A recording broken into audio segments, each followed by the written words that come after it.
Hey folks, welcome back to Retirement Roadmap with MasterPlan Retirement. My name is Evan, and with me as always, financial planner and retirement planner Mark Fricks. Today's topic is a special one, and that concerns the federal employee. One of our areas of expertise here at MasterPlan is federal employee benefits. Now, employee retirement benefits in any realm can be complicated, but federal employee benefits have many layers and complexities. Adding that to an already complicated retirement plan can be a daunting task. Mark, to start out, can you speak a little bit to your credibility as a federal employee retirement benefits consultant? Yeah, so we take this very seriously because you mess up in one or two spots, you not only can mess up somebody's retirement, but mess up your reputation. So about 7 or 8 years ago, I decided to expand our practice by looking at the federal segment of the population because it's so very confusing. And it's funny, the first thing that kind of tripped me up was somebody came in from one of the local air bases, or it may have been the CDC, which is here in the Atlanta area, and so they had a question about their FEGLI. I thought it was a disease. I don't know, but those of you that don't know, that is the Federal Employee Life Insurance Program, Life Group, whatever it's called, Group Life. And so I knew then, yeah, I've got some things to learn. So basically, I found a mentor. Actually, found a gentleman that only does federal workers. He's a pure holistic retirement planner, and mentored under him for about 2 years. I went to classes with him, sat with him, studied, and then I went and took classes, and then I took an exam, got our accreditation, and then since that's been 6 or 7 years ago, I learned something new literally every week about the federal system, or something that's changed, or something that's misunderstood, or whatever. So we've truly become kind of the go-to it for federal workers. Very complex, as Evan mentioned. It's already complex enough for you that are not federal workers, and then you add this whole nother layer on top of that. So it really makes for a great client because we do so much for them. We find so many potholes and gotchas that they are just so thankful, and we really make their retirement better. Yep, that's right. And a couple of quick notes before we jump in. We do regularly offer seminars and webinars, as we mentioned in previous episodes. Some are federal specific, and in those episodes, or in those seminars and webinars, we get very detail oriented. We really walk through step by step. Today we're going to do a little bit more of an overview, and this is only going to be a part one. Today we're only covering the FERS pension. So without any further ado, we'll jump into FERS, and stay tuned in the future for a future episode on part two, which will be the TSP, or Thrift Savings Plan. So Mark, what is FERS? Yeah, so FERS is the newer pension for the federal worker, okay? The old one was called CSRS. We don't speak about that one much because very few people have that one left. And so if somebody says, hey, I'm CSRS, then I'll meet with them one-on-one and walk through all that. But typically in a class, we just cover FERS. That's spelled FERS. I'm not sure what it stands for. Federal Employee Retirement System? Thank you. Very good. That was a guess. If it doesn't, it does now. Yes. But it's their pension. And so, the great thing about pensions is they're guaranteed income. The bad thing about pensions is they're going away. So most of the pensions left are government, county, state, federal. Okay, so the FERS pension, I'm just going to kind of go through some rules here. Okay, and again, if you're not a federal worker, there'll be some things we'll talk about that would be helpful for you, but this is certainly tailored more today to the federal workers. So the FERS pension is a guaranteed lifetime income stream, a monthly payment every month to go along with Social Security and whatever else you might have guaranteed coming in. And so, first of all, you need to know, how do you qualify for it? Well, number one, be a federal worker. But number two is you have to have a certain criteria to qualify for it.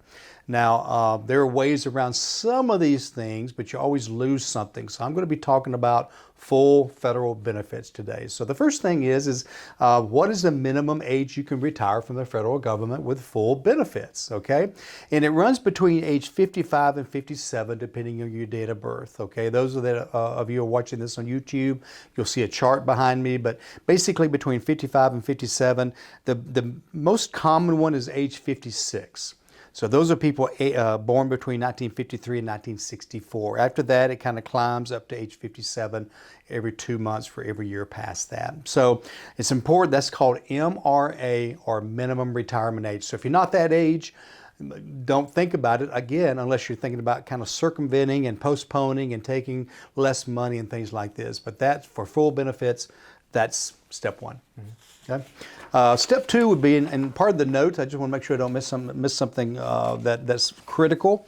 But the second thing is once you know that you've got enough, that you're old enough, you need to know if you have enough years in. So if you're minimum retirement age or older, you also have to have 30 years in, okay, of federal work. I call it creditable service, and I'll tell you what that means in a minute. It's not just every day you work. It does include a few other things too, and I'll mention that in a moment. But minimum retirement age with 30 years. If you don't have that, if you can make it to age 60, so instead of being 56, if you make it to age 60, you only need 20 years of creditable service in. And if you don't have that, then if you wait till 62, you only need 5 or more in. So there's different levels. Now, of course, your pension at age 62 with only 5 years is going to be much smaller than somebody that put in 30 years, okay? But it's still a full pension, full benefits, okay? So those that are saying, hey, you know, when can I get there? How can I get there? That's what it's going to take, okay? And just as a quick note, we are only talking about full benefits. If you are someone who does not have the age or the time in, and you still want to know, well, what exactly can I expect from a pension? We can run reports for anyone. We can talk to us. We'd love to talk to you. There are some steps to finding out exactly what the number is going to be, especially if you don't qualify for the full pension. Right, and we have software to run all that. But you know, if just as an example, if you've got some of the criteria but not enough years, but your minimum retirement age, every year under that 30, you lose 5% of your pension. Or you can postpone the pension. So there are other things, but again, you're going to lose some of the benefits. Maybe your health benefit you might lose. Certainly your Social Security supplement. So you just have to be careful. You have to work with somebody that understands the system, okay? So the next step is, by the way, let me throw in a little caveat here. There are some folks that have different rules, and those we call special provision folks. These are people that are required to retire earlier, okay? An example, well, that would be maybe law enforcement, government law enforcement, firefighters, border patrol, air traffic controllers. These are people that have to retire between the ages of 56 and 57. So these rules are different. Briefly, for these folks, you can retire at age 50 with 20 years, or any age once you get 25 years in. So just a little brief note about that. So when it comes to creditable service, I mentioned this earlier, this is very lenient. The FERS pension's a really good pension and has some really neat rules about it. So they don't just say, okay, for every day you work, it adds to your pension. So it adds to those 30 years or whatever. Other things is sick leave. Every day of sick leave you don't take adds to the number of days towards your pension. So if you have, 100 hours of sick leave when you retire, that's like 100 hours that, it shows like you worked for your pension. There's about 6 or 8 things that apply. The other one I want to mention, though, I think is really important, is military time. Okay, so let's say I did 5 years in the Army, did not retire from the Army, did 5 years, and then went to work for the federal government, okay? Those 5 years, since I didn't have a pension from the government, I don't want to waste them. I can actually buy them into my FERS pension and add 5 years to my FERS pension, okay? So, and it's very inexpensive. Those 5 years, depending on your pay and all the stuff, might cost you $2,000 or $3,000. But it's going to add several $100 a year, probably $100 a month. You'll break even in about 2 years. So it's well worth it. Check into it with your HR department. They'll run a report for you, tell you what it will cost. They can take it out of your paycheck. You can struck them a check, but I've never seen it be a bad deal unless, Evan, the one thing happens. You know what that is? If you die in the first year. So don't do that. That's okay? bad for a lot of reasons. That's one of them, okay? Reason 28, all right? Yeah. So the other thing that's often misunderstood is, so what number are you using for your pension? So it's based on your salary. Is part of the formula, which I'm going to give you here in just a minute. So what they do is they use something called the high 3. A little bit of a misnomer, okay? Basically what they're going to do is they're going to say, we're going to take your highest 36 consecutive months of base pay, average that out per year, and that will be what we use in the formula. So an example would be if I made $48,000 one year, $50,000 one year, and $52,000 the next year, the average is $50,000. That is my high 3, or technically high 36 months. Now keep in mind, a lot of folks say, well, that's my last 3 years of work. May not be. Maybe because it includes locality pay, that's the only thing it includes pretty much. If you worked in San Francisco 5 years ago and made 30% more than what you're making in Columbia, South Carolina, that counts towards your high 3. Those 36 months, consecutive months, would be your high 3. Okay, so be careful about that. Make sure you consider all those things. Maybe you got a big promotion for 4 or 5 years and then took a step backward again. Had that happen with a nurse. So her high 3 was while she was working in a managerial position. So high 3, and again, it includes locality pay. What does it not include when you're figuring the high 3? It doesn't include holiday pay, overtime. If you're working overtime to increase your high 3, not going to work. Doesn't include bonus or cash awards. Doesn't include unused sick leave, things like that. So it's pretty much your base pay plus locality pay. Okay, so that's another part of the formula. So now, and I know if you're driving or whatever, you can't write this down, but if you're on the podcast or YouTube, I'm going to give you a very simple formula to figure your pension. Okay, again, we can run it for you. You schedule a complimentary consultation. That's one of the things that I will run for you for no cost. But if you want to figure it on the back of a napkin, grab a napkin. Okay, so here we go. So if you are MRA with 30, again, minimum retirement age with 30 years, age 62 of 20 or 62 of 5, I want you to write down the percentage 1%. Okay? If you are 62 or older with 20 or more years, so you've got a lot of years in and you're a little bit older, you get to use 1.1%. So write that down, make a note of that. That's part of the formula. So you've got your minimum retirement age, you know you're good there.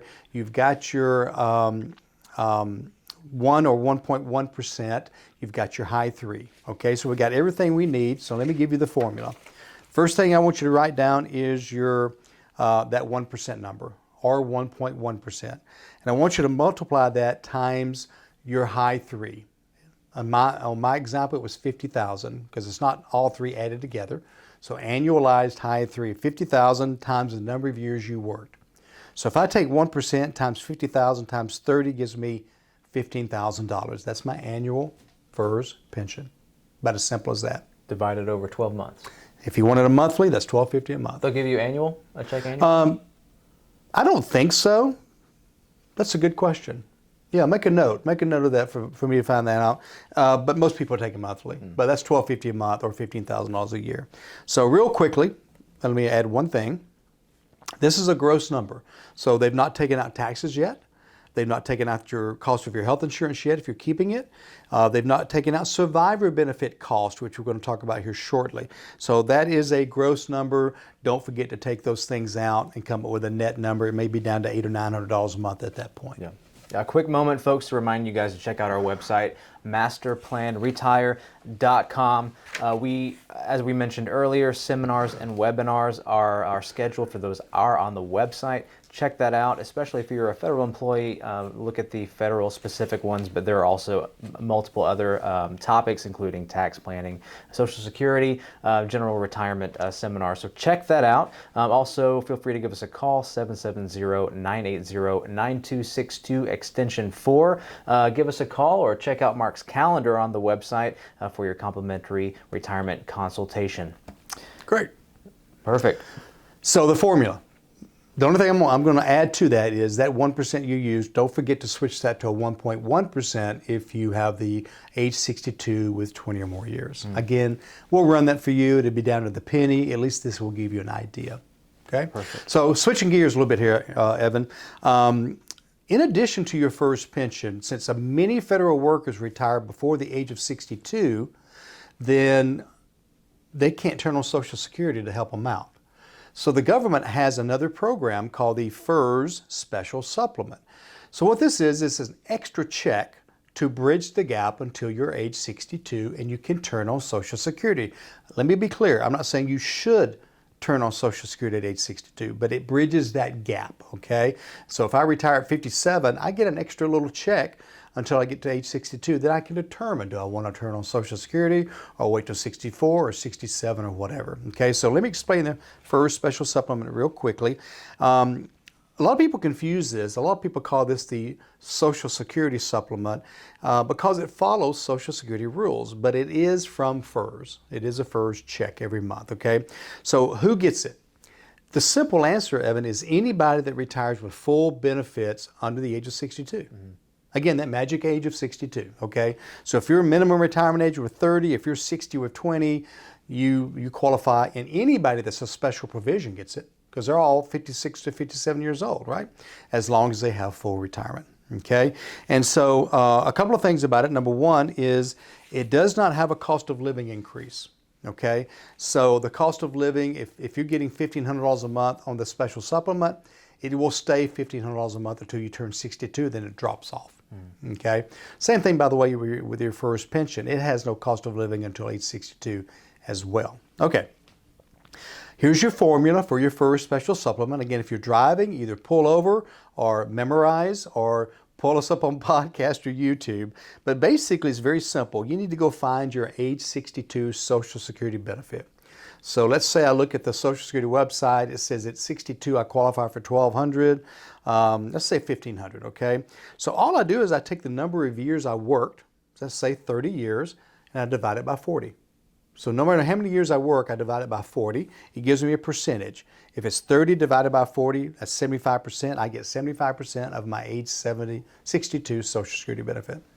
So if it's $1,500, I get $1,125 a month special supplement until I turn 62. I know it sounds a little complicated, and I would encourage you to attend our federal seminar, either face-to-face or via the web.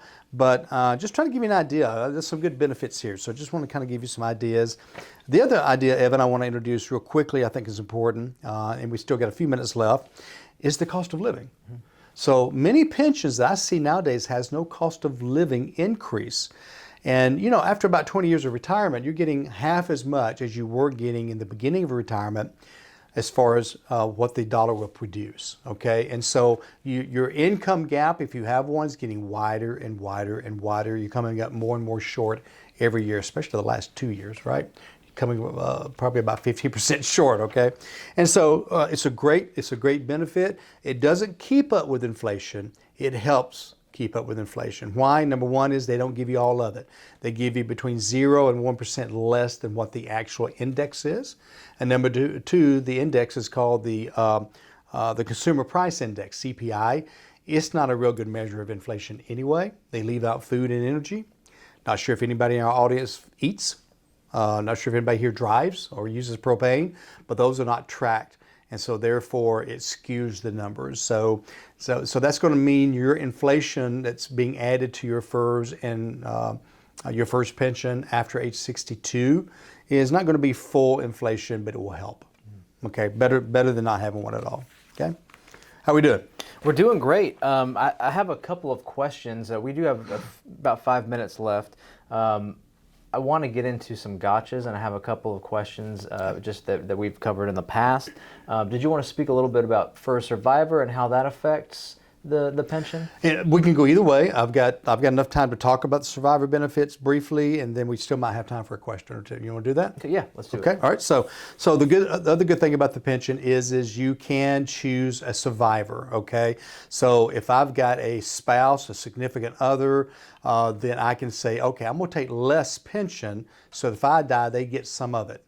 So it's very simple, 2 or 3 choices. Number one is if I want my spouse or significant other to get half of my pension, I get 10% less, so that if I die first, they get half. Simple as that. If I'm supposed to get $2,000, I'm only getting $1,800, but they get $1,000 if I die first. Now, it's if I die first. They die, it goes away, and I lost all the money I spent to buy that. Ask us about pension maximization. It's a better way of covering this, but that's the way the pension works for full survivor, which is only 50%. That's the most you can get. The next one is 25% survivor. It only costs you 5% of your pension. So instead of $2,000 a month, it's $1,900 a month, so that they will get $500 a month. Not a lot, but maybe they got other things going on.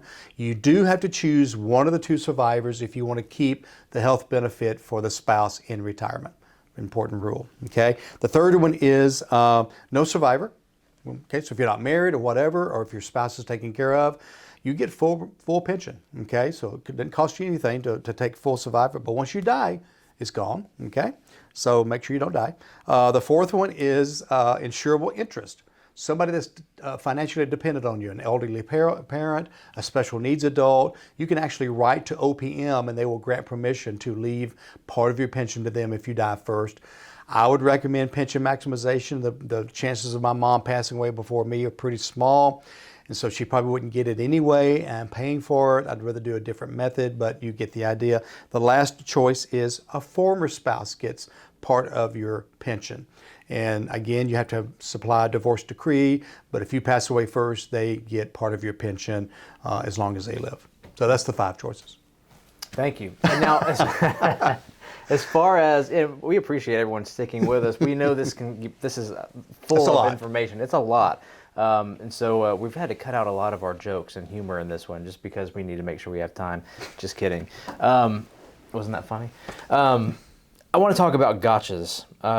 The one that comes to mind, first of all, is timing of receiving your pension. How long it takes to get that going, but more so about, is it called the annual leave check that you get? You speak a little bit to that and how timing and kind of understanding what to expect when you first get that check. Yeah, that's a good practical question because people get close to retirement, they're like, okay, what happens? Okay, so once you file that paperwork, once you go out the door, the clock starts ticking on your next check. So the first check you'll get is called the annual leave check. That is the check where they pay you for all the time you didn't take off. Okay, and so you can roll over 240 hours a year, but you can accumulate that beyond that. So I've seen checks $10,000, $30,000, $40,000 for annual leave, and so the problem is it's going to be very heavily deducted for taxes. Now, you'll get it back, but they're looking at that as a paycheck. And so $30,000, we're going to take the most out of this. So don't expect a full check, expect about a little over half, but that is coming within about 45 days of retirement. So you got that coming in, but now is the problem. Now it's probably going to be 3 to 4 months before you get your first pension check. So you're going to have an income gap. Plan for it. Then when you get your first pension check, it's only going to be about 60 to 80% of what you expected. It's called an estimated check. It takes the government 3 to 9 months to figure out the exact amount. So you're getting a smaller check for 3 to 9 months. So you're talking about a year of having no money or less money than you were expecting. So that first year, plan for it. We can help you with that, but it is something that you need to plan ahead. One other addition, while we have a minute or two left, about that timing your retirement for taxes as well, because those checks can make a big difference, especially depending on the date that you choose to retire and how much of a year is left. Yeah, you definitely need to wait to the end of the month to retire because of the accrual of your benefits. But as far as time of year, you need to talk to us about that. But if you're retiring toward the end of the year, wait to the end of the year because that annual leave check, you don't want it hitting in the same year you worked 10 months. You want it hitting in January. So if you work to December 31st, it hit in January, could reduce your tax debt. Perfect. Well, we're up against the clock. Hey, man, we fit in a lot more than I thought we would. I'm surprised we made it. But folks, a quick reminder, check out our website, MasterPlanRetire.com. There you will find links to multiple retirement resources, including this video, including Mark's podcast, including our websites and seminars. You can see our schedule there. Please feel free to check that out, especially if you found this episode helpful and you are a FERS employee or federal employee. That would be extremely helpful, but also, guys, take a moment to look at the initial consultation button. Go to Mark's calendar, find an opportunity on that calendar to schedule your own consultation with Mark. We'll run some reports for you, whether you're a federal employee or not. We'll run some retirement reports for you. That's MasterPlanRetire.com, and our phone number 770-980-9262. Mark, are there any parting words? Yeah, I would just say go to the website, go ahead and bookmark it, and share it with your federal friends because we've got federal workers that are like, hey, don't work with anybody else. They'll mess you up. They'll trip you up. They know some. They know nothing, or whatever. Once you find a resource, you want to save it. So pass it on to your other federal workers, your colleagues, and sign up for the class, the federal classes. If you're in your area of the country, visit us face to face. Otherwise, until we see each other again, remember, as always, plan well and prosper. Have a good day.